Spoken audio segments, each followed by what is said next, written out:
남자가 이윤구 대법관, 여자가 오경미 대법관이에요. 거기까지가 그게 이제 대법관을 가운데로 해서 오른쪽 자리에 앉은 사람, 왼쪽 자리에 앉은 사람 이렇게 서열이거든요. 거기까지가 김명수 대법원장이 제청해서 문재인 대통령이 임명한 대법관이에요. 그 다음 오석준부터 나머지가 김명수가 제청하고 윤석열이 임명한 사람. 그다음에 조희대가 제청하고 윤석열이 임명한 사람. 네. 조희대도 당연히 윤석열이 임명한 사람이고. 그러니까 이게 결과적으로 문재인 대통령이 임명한 사람들은 상고 기각 의견을 얘기했고 네. 윤석열이 임명한 사람들은 전부 다 지금 파기환송에 붙은 거예요. 그렇습니다. 이게 뭐냐고 이게 대단히 정치적. 야, 그동안에 대법원이 취해왔던 판례에도 반하는 이게 후퇴와 퇴행이다. 그리고 검찰의 장난질에 놀아날 여지를 사법부가 앞장서 지금 열어주고 있다. 그리고 이 공정성을 훼손하는 결론으로 이르렀다. 이 얘기들이 지금 너무나 맞는 얘기인데 그런 거를 감수하고서라도 나는 무리하게 지르겠다. 5월 1일 날 선고하겠다. 지금 이거를 대법원장이 밀어붙인 상황인 것이고. 배당이 되고 바로 전원합의체에 회부를 했잖아요. 그리고 회부하는 날 한 번 심리를 하고 다음 날 2번 했단 말이에요. 근데 통상 한 달에 한 번 이루어지는 전원합의체의 심리를 이틀 만에 2번을 한 거잖아요.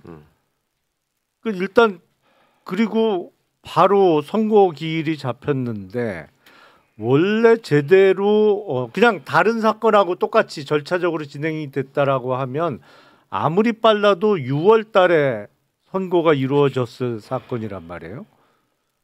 그리고 더군다나 이게 전원 일치가 아니에요. 반대 의견이 있었단 말이에요. 그러면 반대 의견이 있고 대법관들 사이에 의견이 갈림에도 불구하고 그러면 그냥 2번째 심리기일에 끝을 낸다. 의결을 해버리고 끝을 낸 거잖아. 결론을 네. 내버렸잖아요. 네. 그리고 나머지 이제 판결문 작성에 시간이 필요하니까 일주일이 더 걸렸던 건데. 네. 이렇게 원심 판결을 파기하고 파기환송을 할 것 같으면 심리를 좀 더 했어야 되는 거 아닌가? 그리고 지금 이 사건 기록이 대략 7만 페이지 정도 된다고 하는데 아무리 대법관들이 기록 보는데 숙달된 그 프로페셔널이라고는 합니다만 7만 페이지 사건을 그 회부된 날부터 보기 시작했다고 하더라도 네. 그러면 마지막 심리가 회부되고 하루 건너뛰어서 3일째 되는 날인데 7만 페이지를 3일 동안 어떻게 다 봐? 이거는 대법원이 이건 절차적 정당성에 대해서 계속 문제 제기가 될 수밖에 없는 사건인데요. 이거는 그 명백한 정치 판결이고요. 지금 말씀 주신 것처럼 사실은 저는 대법원의 상고가 올라오기 전 또는 올라온 직후부터 기록을 열람했다고 봅니다. 물리적으로 불가능하거든요. 네. 그렇죠. 소부에 배당되기 전에 자기가 이 담당 대법관이 될지도 모르는 상황에서 네. 미리 기록을 열람하고 의견들을 형성해 나갔다. 저는 이건 중대한 이 사법권의 침해라고 보거든요. 아예. 그래서 조희대 대법원장이 사전에 의견 수렴을 해나간 거 아니냐. 그래서 어느 정도 확인이 되니 이렇게 빛의 속도로 드라이브 건 거 아니냐. 이렇게 충분히 볼만한 어떤 강한 의혹을 제기할 만한 충분한 합리적인 근거가 있지 않습니까? 그렇습니다. 물리적으로 어떻게 이렇게 판결을 해요. 4월 22일 날 비로소 소부에 배당했거든요. 그러면 원칙대로 하면 배당된 소부만이 이 기록에 대한 검토와 연구와 심리와 이런 것들을 형성해 나갈 수 있는 권한이 있는 거거든요. 그렇겠죠. 그런데 그날 바로 전압에 회부했어요. 그렇습니다. 그리고 그날 바로 심리했어요. 네. 그리고 하루 건너서 그 다음날 심리하고 더 이상 심리는 없었습니다. 과연 이 짧은 시간 내에 기록을 다 검토해서 의견을 형성해서 결론에 도출한다? 누가 봐도 불가능하지 않습니까? 그러니까 저는 이전부터 이미 자기 사건도 아닌 기록과 사건을 검토하고 연구하고 의견을 형성해 들어간 거 아니냐라는 의혹을 제기할 수밖에 없는 거고요. 그러면 그건 무슨 문제냐?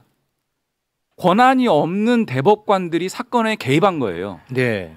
이걸 어떻게 이해합니까? 그리고 두 번째는 왜 제가 정치 판결이라고 규정하냐면 조희대 대법원장이 그렇게 얘기했던 633 원칙에 따르더라도 6월 26일입니다.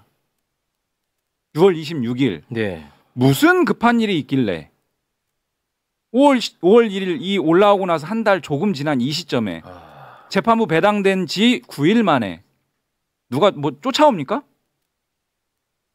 무슨 의도를 가지고 이렇게 판결을 졸속적으로 했나라고 하는 국민적 비판은 스스로 자초한 거예요. 왜 이렇게 했을까요? 뻔하죠. 대선 개입이죠. 본격적인 대선 본선에 이제 돌입하는 이 시점에 우리가 개입하겠다, 관여하겠다. 네. 국민의 주권 행사를 우리가 주도하겠다. 이거 말고는 설명이 안 됩니다. 아니 그러니까 예를 들어서 상고 기각이 났더라도 이것은 매우 부자연스러운 것이었고 네. 대선에 개입을 했다라는 비판은 피할 길이 없다라는 얘기를 계속 해왔습니다. 상고 예. 기각일지라도. 그렇죠. 그러나 이번에는 파기환송이란 말이죠. 말씀하신 것처럼 이미 답을 정해놓고 정해진 대로 움직였다라는 정황이 너무 많은 거죠. 이거는 그러면 대선 개입이에요. 사법 쿠데타입니다. 예. 강한 의혹 제기가 그냥 뭐 음모 정도 수준이 아니고 이거 누가 설명해요? 대법관 저는 조희대 대법원장한테 직접 묻고 싶어요. 과연 정말 4월 22일 날부터 전원합의체 회부한 날부터 기록 보고 검토하고 심리에 들어갔냐? 묻고 싶습니다. 저는 진짜. 이게 본인들이 기록을 다 보기에도 불가능한 시간이지만 연구관들이 기록을 검토해서 보고서를 작성하고 그걸 돌려보기에도 부족한 시간이에요. 전적으로 이거 말이 안 되는 지금 시간 진행이 있었고 이제 더 걱정해야 하는 것은 지금 파기환송을 오늘 지금 선고했다는 거의 문제가 아니라 이자들이 지금 이런 식으로 하기 시작하면 대선 전에 지금 항소심 결론을 내라고 독촉을 안 한다는 보장이 없어요. 그렇습니다. 그것도 또 이제 그 안에 뭔가를 저지르고 설사 그걸 넘어간다고 하더라도 형사 불소추 특권에 대한 해석을 계속 대통령 재임 중에도 계속된 사건에 대해서는 그냥 할 수 있다라는 식으로 해서 대통령의 명주를 쥐겠다 손에 네. 뭐 이런 점까지 지금 염두에 두지 않고서는 이게 할 수 없는 짓을 지금 감행했거든요. 네. 이게 너무나 지금 황당한. 이거 어떤 사람도 지금 이 시기에 이런 식의 무모한 판결을 할 거라고 예상을 못했는데 국민의 시간이고 주권 행사의 시간에 사법부가 정면으로 뛰어든 거예요. 당연하죠. 의도와 편향성을 가지고 뛰어든 거고요. 저는 파기환송심에서 지금 이게 오늘 전원합의체 판결이요. 지난번 2020년 이재명 당시 대표 이재명 도지사의 전원합의체 선고가 또 하나 있었지 않습니까? 네. 그 판결 법리도 뒤집은 겁니다. 네. 뒤집은 거예요. 그 20년 대법원 전원합의체 판결 법리도 뒤집어 가면서 이렇게 졸속적으로 설명할 수 있는 이유는 딱 하나예요. 우리가 정치에 뛰어들겠다. 이거 선언한 겁니다. 그래서 파기환송심에서 분명하게 이런 부분들 다퉈 나가야 되고요. 저는 이런 대법원이라면 불소추 특권에 대해서도 다시 제3고심에 이루어졌을 때 정말 우려스러운 판단할 수 있다. 충분히. 그렇기 때문에 이제는 저는 형사소송법 개정으로 가야 된다고 봅니다. 형사소송법 조항에 보면 그 공판 절차를 정지하는 조항이 있습니다. 그 공판 절차 정지 사유들이 있는데요. 이 사유를 추가하는 방식. 그러니까 이거는 위헌이 전혀 아닙니다. 헌법에 규정된 불소추 특권의 내용을 좀 더 명확하게 하자라는 측면에서의 법 개정이기 때문에 위헌이 전혀 아니고 대법원에 맡겨둘 일이 아니다. 이런 생각까지 들고요. 판결의 내용에서는 정면으로 우리 이 지금까지 절차 진행 내용적 부분 강하게 비판해야 된다고 봅니다. 저는. 너무 자의적으로 해석한 부분들이 많더라고요. 그렇죠. 네. 아까 이제 내용을 보면은 너무 자의적인 해석이 너무 많아. 근데 어떻게 그게 다 10명이 같은 생각을 갖고 있을까요? 자의적인 해석을. 그러니까 이게 기본적으로 뭐 공직선거법에 관한 법리를 오해했다고 마지막에 결론을 맺었으나 그걸 구성하는 사실관계에 대해 개입해가지고 지금 사실관계 판단을 한 거예요. 네.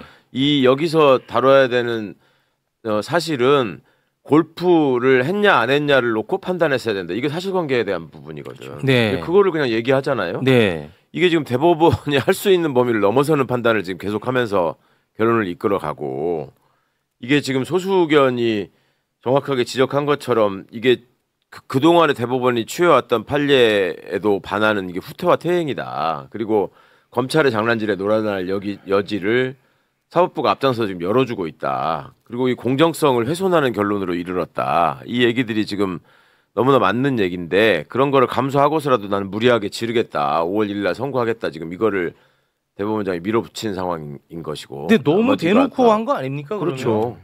완전히 이게 대법관들을 이끌고 부안해동 한 거고. 제가 좀 송구한데 지금 이제 방송 일정 네, 때문에 먼저 네, 네. 인사하는데 한 가지만 말씀드리고 네. 가겠습니다. 이 부분에 대해서는 사법부가 정치에 개입한 부분이기 때문에 이 부분에 전혀 굴하지 않고 저희 당에서는 이 부분들에 대해서 정확하게 대책을 세우고 이재명 후보가 뚜벅뚜벅 갈 길 갈 수 있도록 그래서 우리가 원하는 어떤 부분들 분명하게 가도록 하겠고요. 이 정치 판결은 역사의 오점으로 남을 것이고 이 부분들에 대해서는 분명하게 우리가 대책을 세워서 휘둘리지 않고 흔들리지 않고 갈 길 가겠다. 대책을 마련하겠다. 이 말씀 드리고 먼저 이사하겠습니다. 네, 알겠습니다. 네, 고맙습니다. 감사합니다. 아, 이거는 정말 엄청난 사건입니다, 오늘. 아, 이거는 진짜 너무나 대놓고 맞아. 대선에 완벽히 개입을 한 겁니다. 국힘조차도 이렇게 노골적으로 나올 거라고 예상 못했을 텐데. 와, 야 이거는 이거 진짜 엄청 큰 사건인데. 아니 역시 쉬운 대선은 없어요.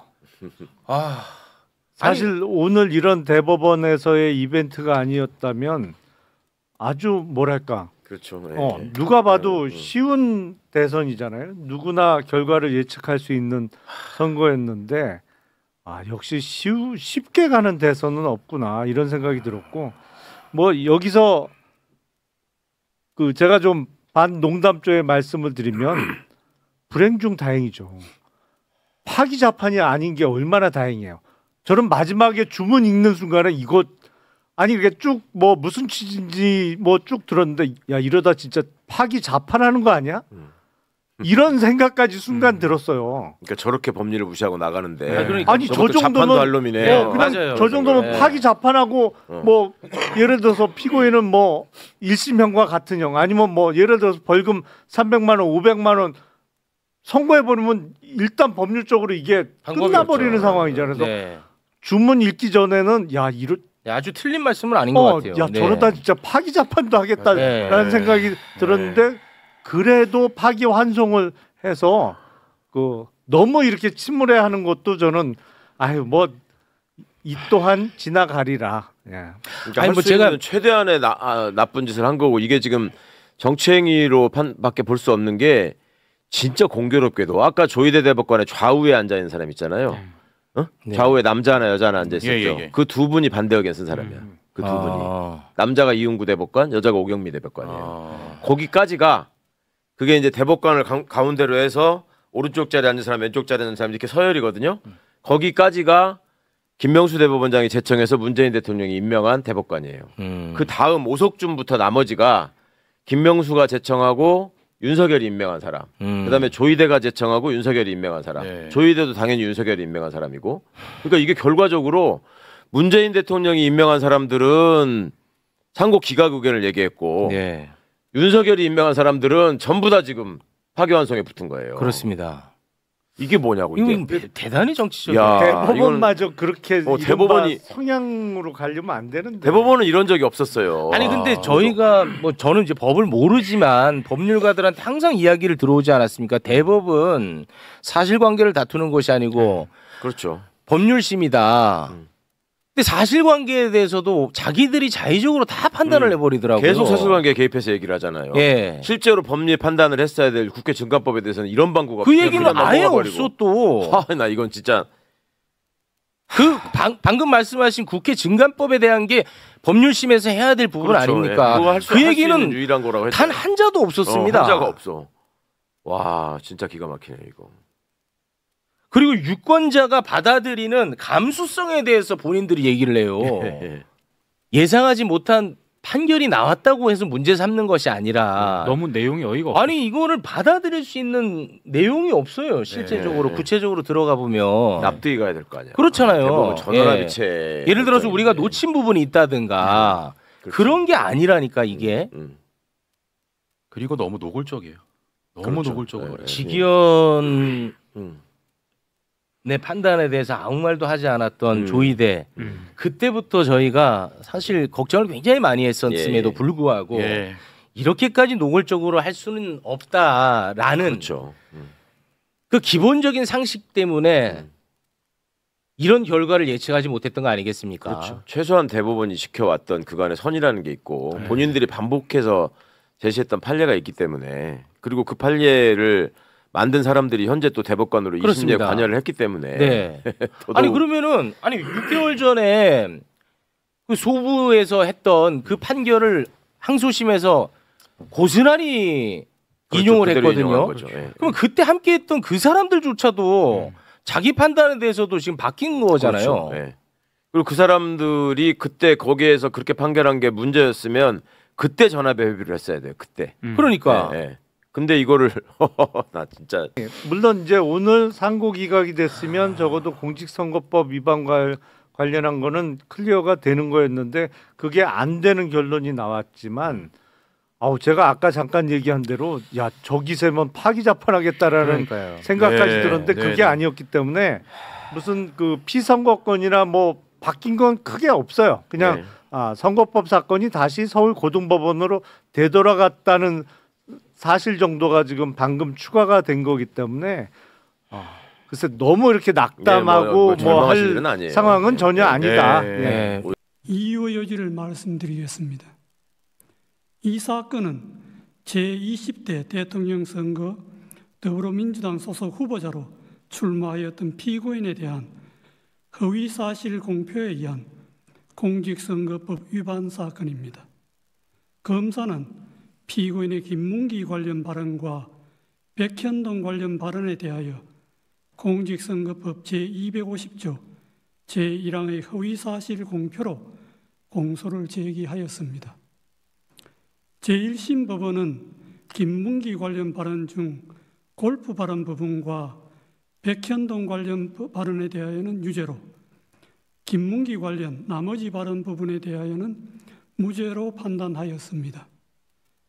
이에 피고인과 검사가 항소하였고 제2심 법원에서 검사가 일부 공소 사실을 변경하였는데 제2심 법원은 전부 무죄를 선고하였습니다. 검사가 제2심 판결에 대하여 상고하였으므로 대법원은 검사의 상고 이유를 판단합니다. 이 사건의 주요 쟁점은 피고인 김문기 관련 발언과 백현동 관련 발언에 대하여 공직선거법 제250조 제1항에서 정한 허위사실 공표죄로 처벌할 수 있는지 여부입니다. 공직선거법 제250조 제1항은 선거에 당선될 목적으로 연설방송 기타의 방법으로 후보자에게 유리하도록 후보자의 행위 등에 관하여 허위의 사실을 공표한 경우에 처벌하도록 규정하고 있습니다. 여기서 허위의 사실은 진실에 부합하지 않는 사항으로서 선거인으로 하여금 후보자에 대한 정확한 판단을 그르치게 할 수 있을 정도로 구체성을 가진 것이면 충분합니다. 허위의 사실을 공표한 것인지는 표현의 객관적 내용과 전체 취지, 사용된 어휘의 통상적인 의미, 문구 연결 방법 등을 종합적으로 고려하여 그 표현이 선거인에게 주는 전체적인 인상을 기준으로 판단하여야 합니다. 피고인에 대한 공소 사실을 나누어 차례로 살펴보겠습니다. 먼저 김문기 관련 발언 중 골프 발언 부분을 제외한 나머지 부분에 대하여 봅니다. 제2심은 이 부분은 피고인의 인식에 관한 발언일 뿐 행위에 관한 발언이라고 할 수 없거나 독자적인 의미를 가지는 발언 또는 허위의 발언이라고 할 수 없다는 등의 이유로 무죄로 판단하였습니다. 제2심의 이 부분 판단은 수긍할 수 있습니다. 다음으로 김문기 관련 발언 중 골프 발언 부분에 대하여 봅니다. 피고인이 더불어민주당 대통령 선거 후보자로 선출될 무렵을 전후하여 대장동 도시개발사업 특혜 의혹이 확산되고 그 실무 책임자인 김문기와 피고인 간의 관계가 문제되었습니다. 그러던 중 피고인이 김문기 등과 함께 해외 출장을 가서 사진도 찍고 해외 출장 중에 김문기와 함께 골프를 쳤다는 취지의 의혹이 제기되었습니다. 이에 피고인은 방송 프로그램에 출연하여 김문기와 함께 해외 출장을 가서 얼굴은 봤겠지만 하위직 실무자이어서 기억나지 않는다는 취지로 발언하고 골프 동반 의혹에 대하여 해명하면서 다음과 같이 발언하였습니다. 그리고 국민의힘에서 4명 사진을 찍어가지고 마치 제가 골프를 친 것처럼 사진을 공개했던데 제가 확인을 해보니까 전체 우리 일행 단체 사진 중의 일부를 떼내가지고 이렇게 보여줬더군요. 조작한 거지요. 라는 발언입니다. 검사는 제2심에서 공소장 변경을 통하여 골프 발언에 관한 공소 사실이 피고인이 김문기를 알았는지 인식이 아닌 골프 동반의 교유 행위에 관한 허위 사실 공표임을 분명히 적시하였습니다. 피고인과 김문기의 골프 동반 행위는 당시 유동규를 포함하여 3인이 장시간 함께한 사교적 교유 행위인 점에 비추어 볼 때 피고인과 김문기 간의 관계에 대한 의혹과 관련하여 선거인의 판단에 영향을 주는 독자적 사실로서 주요한 사실이지 인식에 대한 보조적 논거에 불과하다고 볼 수 없습니다. 원심은 공소사실의 대상을 오해하고 법리를 오해하였습니다. 그리고 골프 발언은 문장의 내용과 구조, 사용된 어휘, 전체 취지 등에 비추어 마치 피고인이 골프를 친 것처럼 단체 사진 중의 일부인 사명 부분만을 떼어내어 보여준 것이다. 피고인이 골프를 친 것처럼 조작한 것이다. 는 의미로 해석됩니다. 피고인과 김문기의 골프 동반은 해외 출장 중의 일인데 피고인은 김문기와 해외 출장 동행 자체는 인정하고 있었습니다. 김문기를 하위직에서 몰랐다는 피고인의 발언과 함께 이 골프 발언을 듣는 일반 선거인으로서는 피고인이 김문기와 해외 출장은 같이 갔지만 피고인이 김문기와 함께 간 해외 출장 기간 중에 김문기와 골프를 치지는 않았다는 의미로 자연스럽게 받아들이게 됩니다. 그런데 피고인은 김문기 등과 함께 간 해외 출장 기간 중에 김문기와 골프를 친 것이 사실이므로 이 골프 발언은 골프 동반의 교유 행위에 관한 허위사실 공표에 해당합니다. 마지막으로 백현동 관련 발언에 대하여 봅니다. 피고인은 더불어민주당 대통령 선거 후보자로서 선출된 무렵을 전후하여 정치권이나 언론 등으로부터 성남시장 재직 때 추진한 백현동 개발 사업과 관련하여 민간업자에게 특혜를 주었다는 의혹을 받고 있었습니다. 백현동 관련 발언 전날 서울특별시에 대한 국정감사장에서 서울특별시장이 녹지지역이던 백현동 부지를 민간 사업자가 매수한 이후에 준지거지역으로 4단계나 용도지역 상향을 해주어 민간업자에게 막대한 이익을 주었다는 특혜 의혹을 제기하였습니다. 이에 피고인은 그 다음 날 경기도에 대한 국정감사장에서 백현동 부지에 관한 용도지역 상향 특혜 의혹을 해명하기 위해 미리 준비한 백현동 관련 발언을 하게 되었습니다.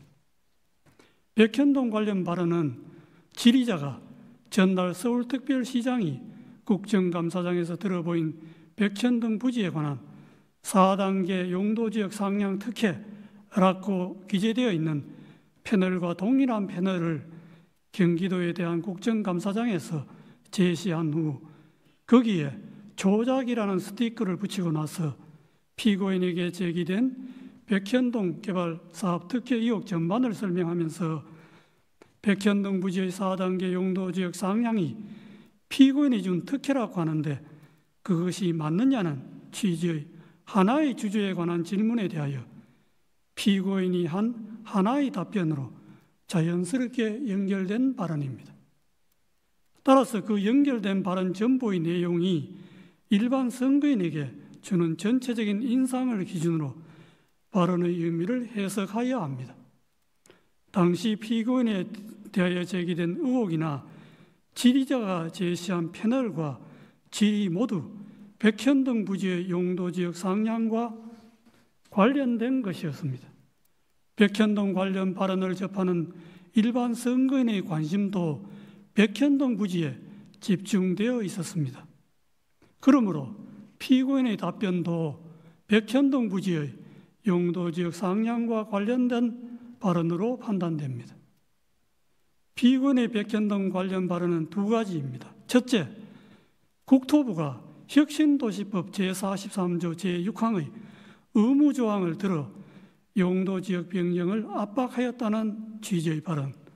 둘째, 국토부가 이 의무조항에 따르지 않으면 직무유기를 문제 삼겠다고 협박하였다는 취지의 발언입니다.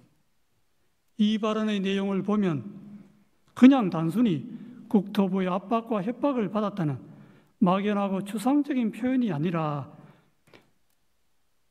국토부가 혁신도시법 제3조 제6항 의무조항을 들어서 했다는 내용을 구체적으로 적시하면서 이 조항이 적힌 패널을 제시까지 하고 한 구체적 사실을 포함하는 진술로서 사실의 공표이지 단순히 과장된 표현이거나 의견 표명에 그치는 것이 아닙니다.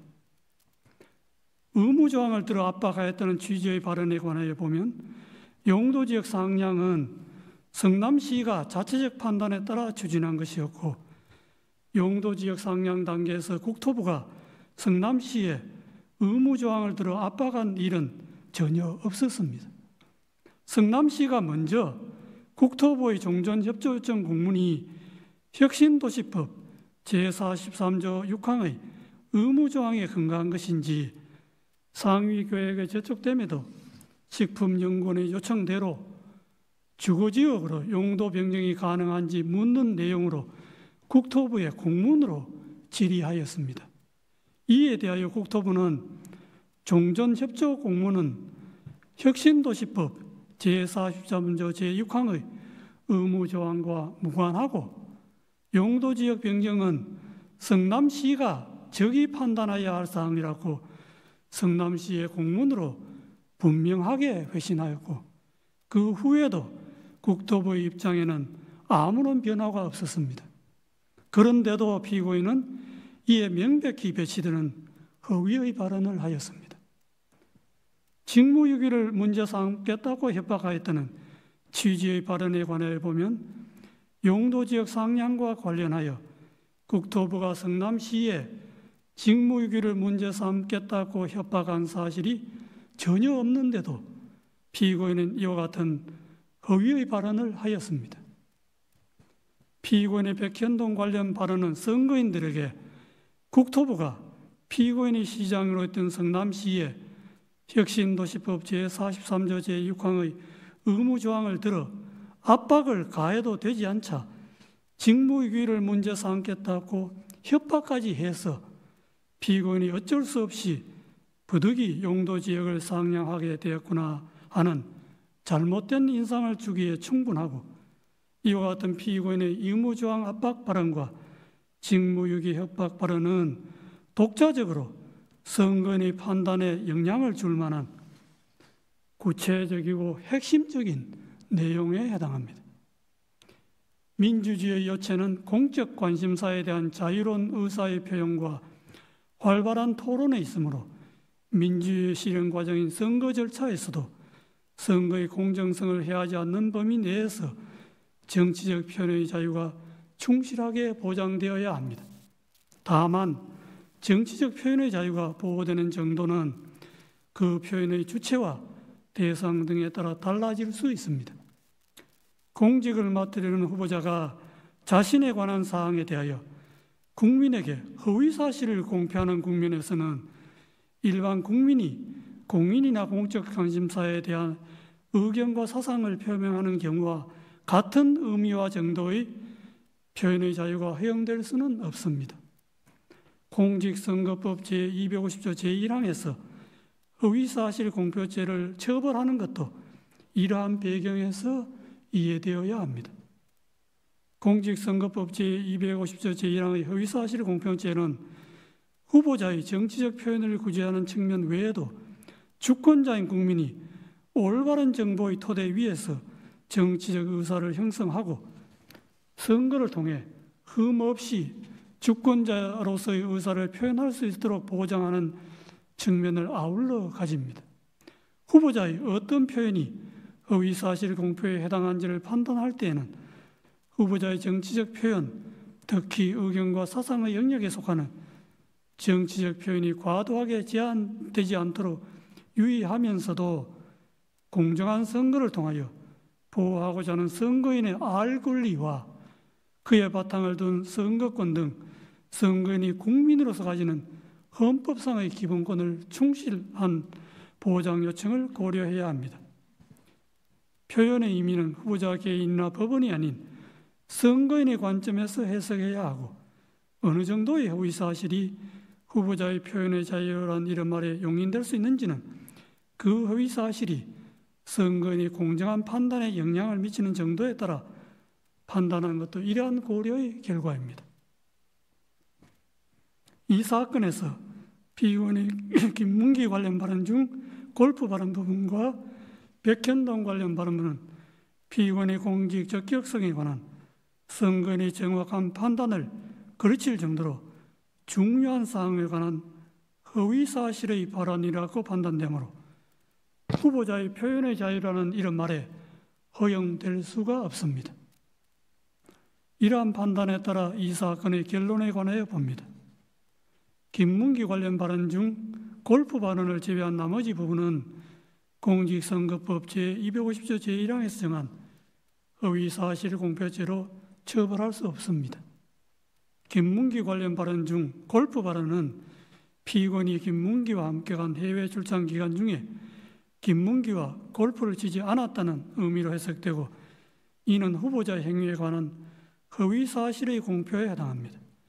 제2심이 골프 발언을 무죄로 판단한 것에는 공직선거법 제250조 제1항의 법리를 오해하여 판결에 영향을 미친 잘못이 있습니다.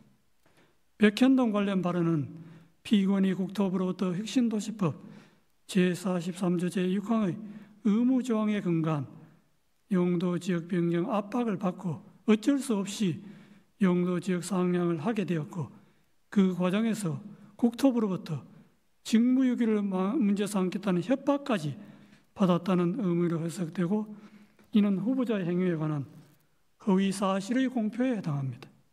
제2심은 피의원이 구체적으로 언급한 국토부의 혁신도시법 제43조 제6항의 의무조항에 의한 압박과 이 의무조항에 따르지 않으면 직무유기를 문제 삼겠다는 협박 부분을 도외시한 채 국토부의 법률에 의한 요구로만 백현동 관련 발언의 의미를 왜곡하여 이를 전제로 백현동 관련 발언을 무죄로 판단하였습니다.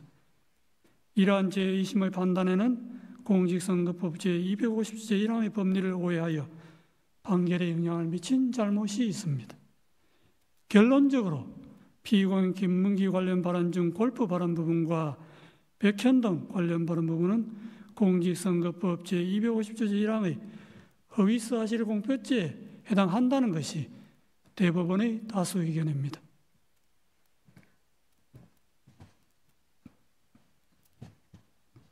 이상의 다수 의견에 대하여는 대법관 이흥구, 대법관 오경무의 반대 의견과 다수 의견에 대한 대법관 서경환, 대법관 신숙희, 대법관 박영재, 대법관 이수견, 대법관 마용주의 보충 의견 및 반대 의견에 대한 대법관 이흥구의 보충 의견이 있습니다.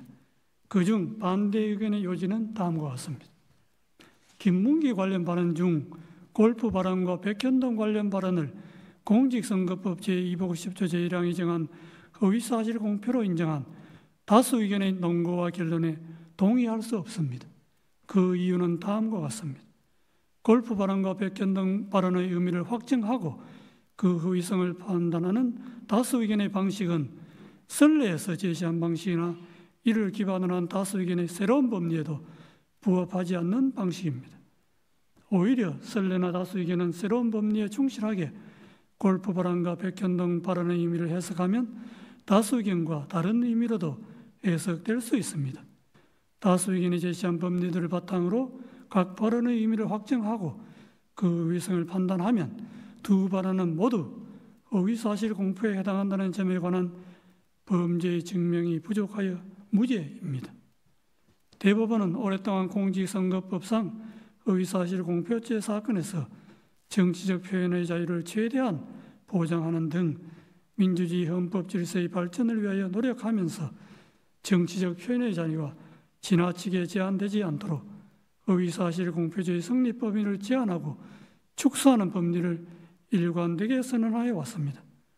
대법원이 이러한 선례의 방향성에 역행하여 허위사실 공표죄의 적용 범위를 넓히는 해석 방향을 취하는 것은 정치적 표현의 자유와 공론의 장애 규제의 칼을 들이밀음으로써 민주주의 발전의 역사를 후퇴시키는 퇴행적인 발상이 될 수 있습니다. 특히 이와 같은 해석 방식이 검사의 기소 편의 지위와 결합할 경우 민주주의 정치와 법원의 정치적 중립성에 가해지는 위험은 심각할 수 있습니다. 선거의 공정성을 내세워 공직선거법상 허위사실 공표죄의 적용을 매개로 수사기관과 법원이 선거 과정에 개입하는 통로를 넓게 여는 것은 표현의 자유의 축소로 선거의 자유를 해칠 뿐만 아니라 법원의 정치적 중립성의 위험 요소를 끌어오게 됩니다. 정치적 영역에서 해소되어야 할 정치 집단 사이의 상호 공방을 법정으로 가져와 법원 심판대에 올려놓음으로써 사법의 정치화라는 비판을 불러오게 됩니다.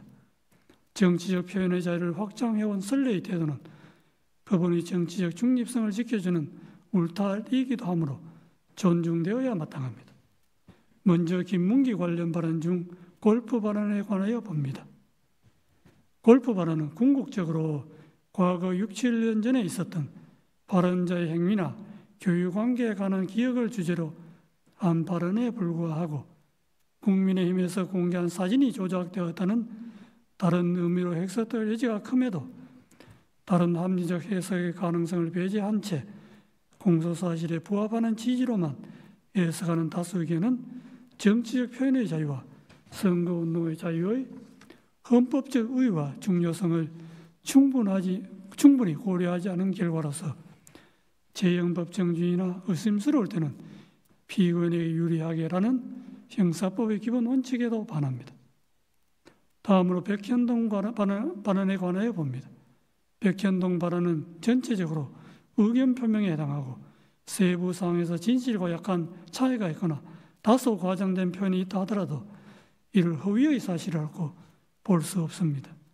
국토부가 이 사건 의무조항 등 법률적 근거를 바탕으로 성남시에 여러 차례에 걸쳐 용도 지역 변경 등 관련한 요구를 한 사실이 있고 국토부의 그러한 행위는 중앙정부와 지방정부 사이에 발생한 정책 조율 과정이며 이는 지방정부의 최종적인 용도 지역 변경 결정에 여러모로 영향을 미친 것이 분명하므로 용도 지역 변경 행위의 원인으로 이 사건 의무 조항을 지적한 부분이 허위라고 단정할 수 없습니다. 백현동 발언은 피고인의 지방자치단체장으로서 공공성 강화를 위한 정책을 실행한 과정에 대하여 정치적으로 공격을 받고 있는 상황에서 자신이 추진한 정책의 합리성, 정당성을 강조하거나 자신을 방어하는 과정에서 나오게 된 것입니다. 이는 전체적으로 볼 때 피고인이 국회에서 과거 실행한 정책의 배경과 공과를 설명하면서 피고인의 용도지역 변경 행위의 원인이 근본적으로 국토부의 요구에 있으므로 그 정치적 책임이 국토부에 있다는 것을 강조한 언급으로서 의견 표명에 해당하므로 허위사실 공표죄를 구성하는 허위사실이라고 볼 수 없습니다. 따라서 김문기 관련 발언 중 골프 발언과 백현동 발언 부분은 허위사실 공표죄로 처벌할 수 없다는 것이 반대 의견의 요지입니다.